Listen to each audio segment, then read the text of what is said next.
A man who authorities say opened fire outside Dallas police headquarters from his parked van, with bullets piercing the glass at the entrance and causing damage inside, was the only person killed after the gunfire turned into a street battle and standoff.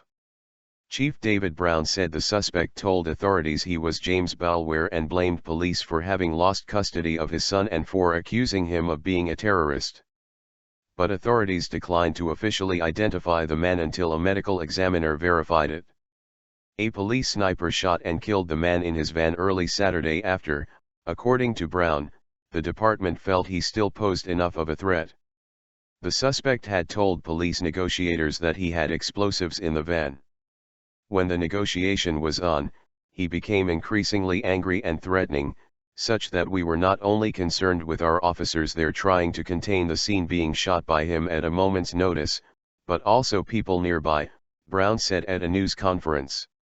Officers also found the man had planted pipe bombs outside police headquarters.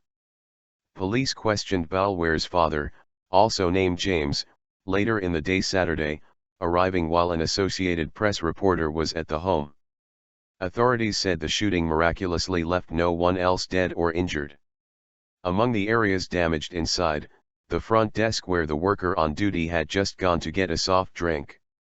The suspect also fired on officers who drove up to confront him, riddling at least one squad car with bullets but not actually hitting anyone. Cell phone video shot from a nearby balcony or roof showed the suspect's dark-colored van ram a squad car as gunshots rang out. At one point the man got out of his van and walked toward the entrance to the building firing his gun but turned around, according to Dallas Police Maj. Jeff Kottner. Police would not say why he retreated. The van then fled, eventually stopping in a restaurant parking lot in the suburb of Hutchins, where the standoff ensued until the police sniper shot and killed the man. Investigators found a package of pipe bombs in the parking lot at police headquarters and at least 2 more pipe bombs in the van, police said.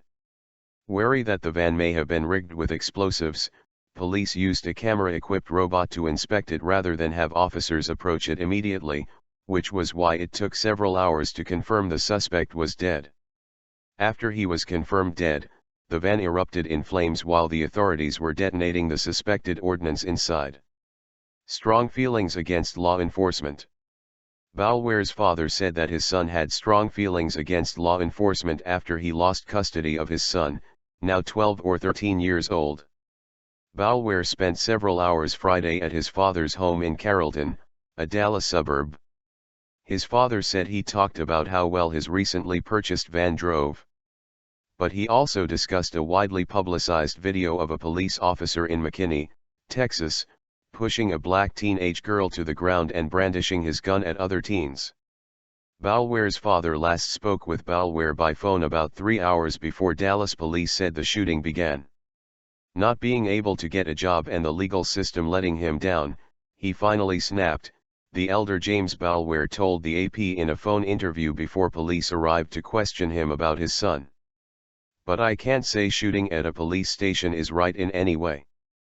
The attack began around 12:30 a.m., when several police officers were standing nearby. A popular bar across the street from police headquarters was still open, and the neighborhood is also home to a boutique hotel and apartment buildings. Reporters allowed to walk through the scene after it had been secured counted numerous bullet holes in the front window of the police building. Number markings were all over the street to show where shell casings and other forms of evidence had been found. Blackened debris marked the spot where the pipe bombs exploded in the parking lot of the police station. One squad car that police said had been occupied by 2 officers at the time had a bullet hole in the back of the driver's seat.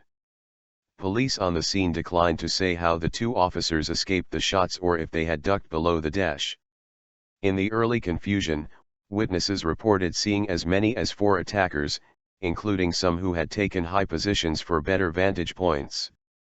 Brown later said investigators were confident the only attacker was the suspect later killed.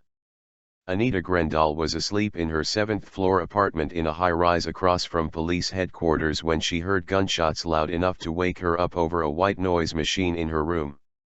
We just woke up to a few pops and thought somebody was on my balcony, and then looked outside and saw the van crash into the car, she said.